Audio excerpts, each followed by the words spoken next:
पुढे जातो आणि आत्या तिथे आल्यानंतर तिच्या हातात सरळ पुरावाच ठेवतो. लवकरात लवकर तू या घरातून बाहेर निघून जा. आर्यन बराहून घरी आला की त्याला आणि अमृताला परदेशात पाठवणार. जे काही झालंय त्या सगळ्यात फक्त माझाच दोष आहे.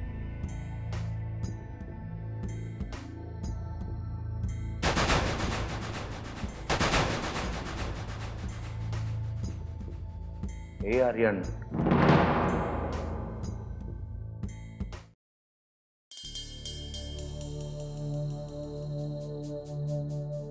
झाले पैसे भरले? हो भरले. डिस्चार्जच्या सगळ्या फॉर्मॅलिटीज पूर्ण झाल्यात. डिस्चार्जचे पेपर्स? हे काय, आता आपण आर्यनला घेऊन जाऊ शकतो.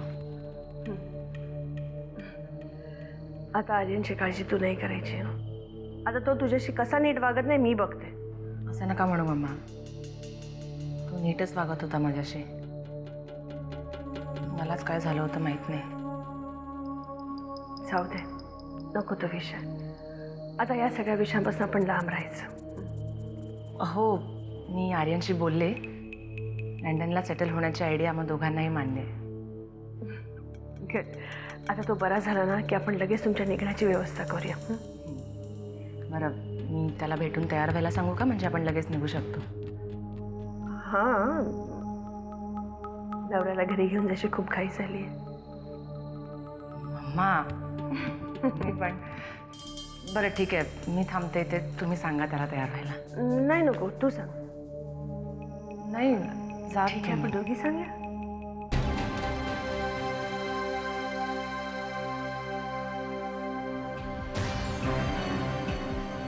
आर्यन,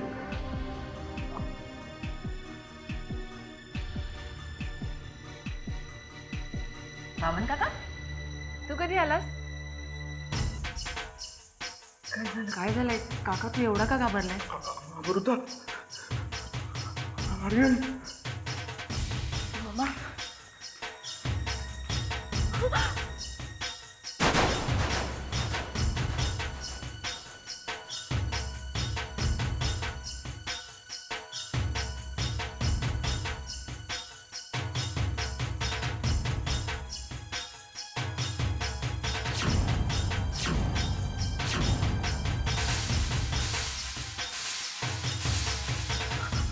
आर्यन, आर्यन, आर्यन उठ. आर्यन, आर्यन उठ ना. आर्यन, आर्यन चल बोलू ना. आर्यन, आर्यन उठ ना. मी बोलू ना. आर्यन, आर्यन, आर्यन, मम्मा, आर्यन, आर्यन उठ ना. आर्यन, मम्मा, आर्यन उठ ना. आर्यन उठ ना. आर्यन, आर्यन. इथेच ना ग. हां. चल मग लवकर चल. अरे देवा, काय झालं? माझा मोबाईल विसरून आले मी. तुला घरीच विसरली आहेस का गाडीत आहे? नाही, घरातून येताना घेतला होता, गाडीत राहिला बहुता. हां घेऊन येऊ का? हां, ये लवकर ये, मी वाट पाहते इथे.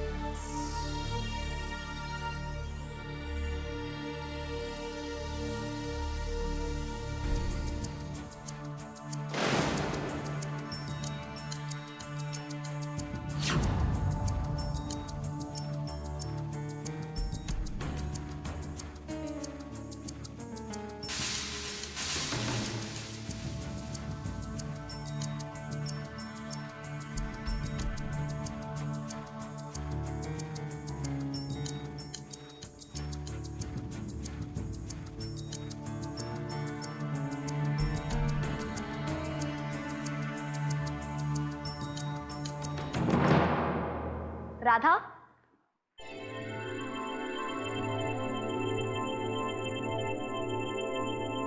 अगं तुझ्या रूम मध्ये मी काही बॅग्स पॅक केलेल्या पाहिल्या. तू चालली आहेस? चला, म्हणजे फायनली तू जाण्याचा निर्णय घेतलास तर. शे, मी ना चान्स मिस केला. तेव्हा माझ्याकडे कॅमेरा असता ना तर मी लगेच तुझा फोटो काढला असता. आणि मला माहिती आहे तुला खूप आनंद झालाय मी चालली आहे म्हणून, पण तो आनंद तुझ्यापाशीच ठेव. असं कसं? अगं मी तर सगळ्यांना ओरडून ओरडून सांगेन. माझी बहीण, जिला मीच या घरात आणली होती आणि जवळजवळ तिने हे घर काबीज केलं होतं, ती आज हे घर सोडून चाललीये. घर सोडून चालले, काम नाही. कारण तो निर्णय नरसिंहरावच घेतील. राधा, तू काम कर किंवा करू नकोस, माझं याच्याशी काही घेणं देणं नाहीये. हा, पण तू तुझ्या विळख्यातून माझं घर सोडवलंयस याचं मात्र मला समाधान आहे. आली, तू हे जे काय बोलतेस ना, ठीक आहे, पण नंतर तुलाच पश्चाताप करावा लागणार आहे. कारण इतके दिवस माझ्यामुळे नरसिंहराव शांतपणे वागत होते सगळ्यांशी, तुझ्याशीही. पण आता त्यांचा राग कंट्रोल करायला मी नसणार. त्यामुळे आता तुझी काय अवस्था होईल याचा विचार करायला हवा असतो. तुझ्या एवढी ओव्हर कॉन्फिडंट मुलगी मी आजपर्यंत पाहिली नव्हती. हा, सोड ना आली, का डोकं खातेस? तू जाऊन तुझं काम कर आणि मला माझं काम करू दे. जाणारच आहे. तुझ्यासारखी पार गुदमरेपर्यंत एखाद्याला चिकटून नाही बसत. आणि तसंही मला फक्त एकच प्रश्न तुला विचारायचा आहे, तू आता राहणार कुठे? नाही म्हणजे काका तर काही तुला नजरेसमोर उभंही करणार नाही. आणि तुझा नवरा, तो तर एव्हाना विसरलाही असेल की तुझ्याशी त्याचं लग्नही झालं होतं कधी. मग तू कुठे जाणार? हे बघ, माझी काळजी तू करू नकोस, मी माझं बघून घे. असं कसं? अगं बहीण आहे मी तुझी, मला तुझी काळजी वाटणारच. आणि हो, जशी मी तुझी बहीण आहे ना, तशीच मी या घरातली सून आहे. त्यामुळे मला घराचीही काळजी आहे. सो ज्या चाव्या तुझ्याकडे आहेत ना, त्या ठेवायला विसरू नकोस.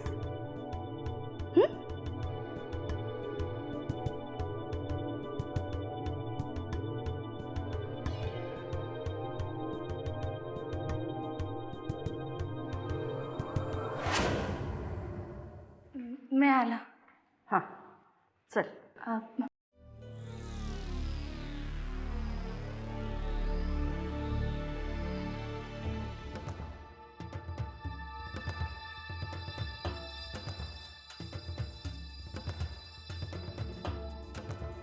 हा, काम चोख पार पाडले.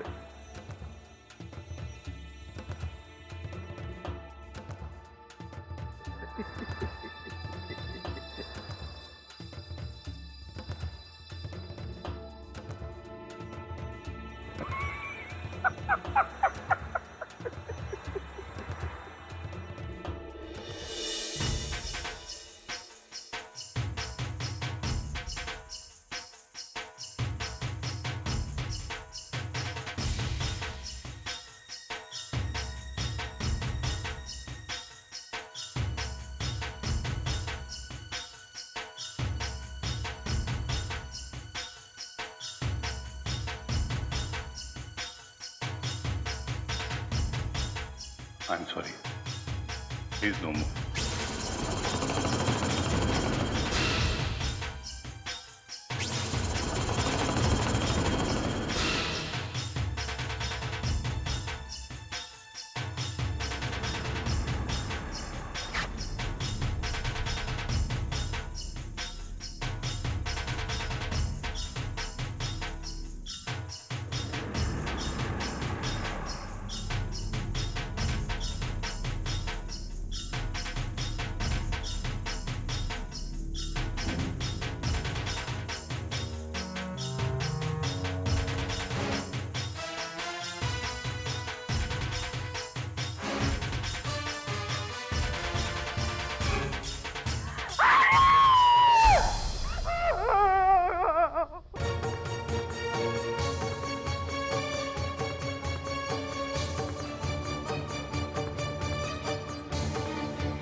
ॲली, येते मी. जाते मी. जाते मी असं म्हण. कारण येते मी ते म्हणतात ज्यांची परत येण्याची शक्यता असते. बरोबर आहे तुझं. मी परत या घरात कधीच यायला नाही पाहिजे. ठीक आहे, जाते मी. Okay, bye. काय गंमत नाही आली. या घरात तूच मला आणलं होतंस आणि आता मी या घरातून जावं यासाठी तूच देव पाण्यात ठेवून बसलीयस.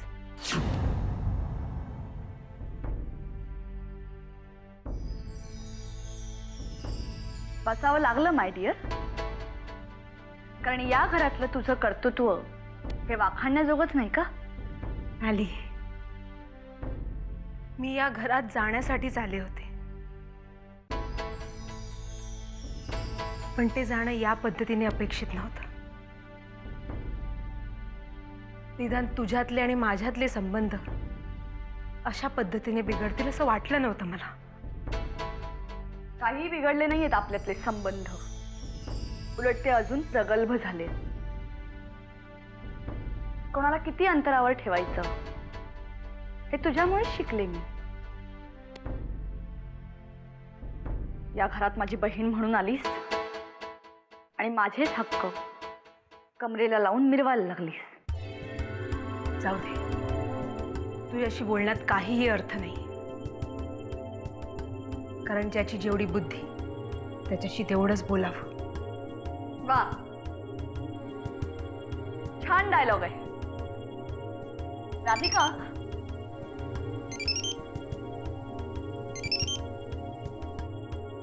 हॅलो.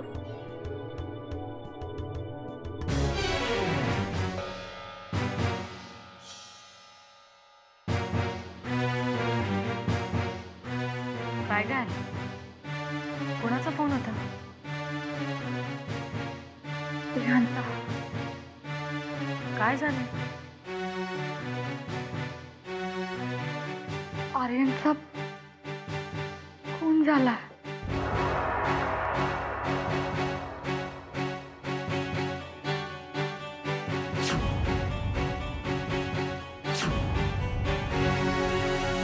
सॉरी मॅडम, आम्हाला बॉडी पोस्टमॉर्टमसाठी पाठवावी लागेल.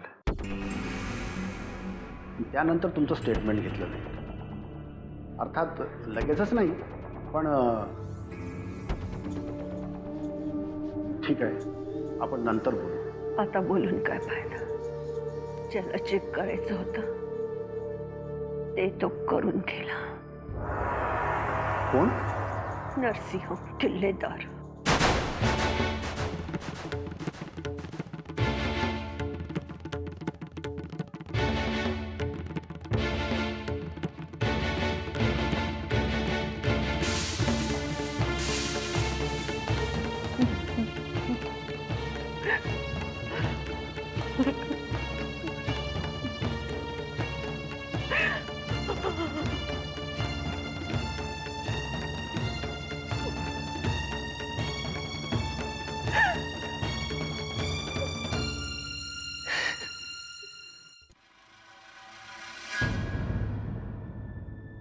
परशु,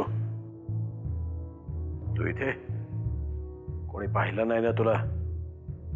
नाही. असं तोंड पाडून का बसलायस? भीती वाटते मला. कसली भीती? म्हणजे समजा का मी चोख पार पाडले, पण निघताना हॉस्पिटलमध्ये अचानक वामने समोर आला. त्यानं पाहिलं तुला? नाही, पण मला भीती वाटते माझ्या नशिबाची. कारण माझं नशीबच फाटक आहे रे. नशीब नाही परशु, तुझं तोंड फाटकाय.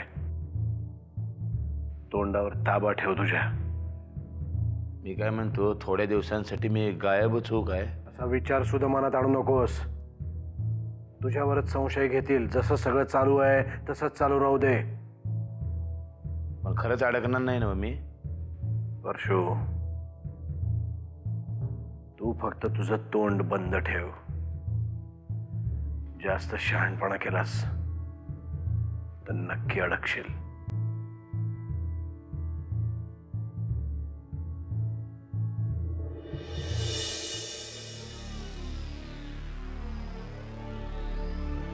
काय झालं, कसं झालं, काही कळतच नाहीये. मी इथे काय विचार घेऊन आलो होतो आणि काय होऊन बसलाय. तू हो पुढे.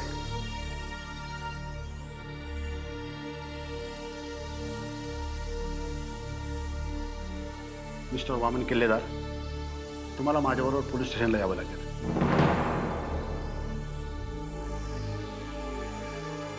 याला कशाला? चौकशीसाठी. पण वामनचा त्या प्रकाराशी काहीही संबंध नाहीये. अहो, मी फक्त यांना चौकशीसाठी पोलीस स्टेशनला नेत आहे. कारण इथे जे घडलं ते यांनी पहिल्यांदा पाहिलं. कदाचित यांनी पुण्याला पाहिलं असेल तर. नाही इन्स्पेक्टर साहेब, मी इथे कुणालाही पाहिलेलं नाही. हे बघा, अशा विचित्र प्रसंगी छोट्या छोट्या गोष्टींचा संदर्भ लावणं कठीण असतं.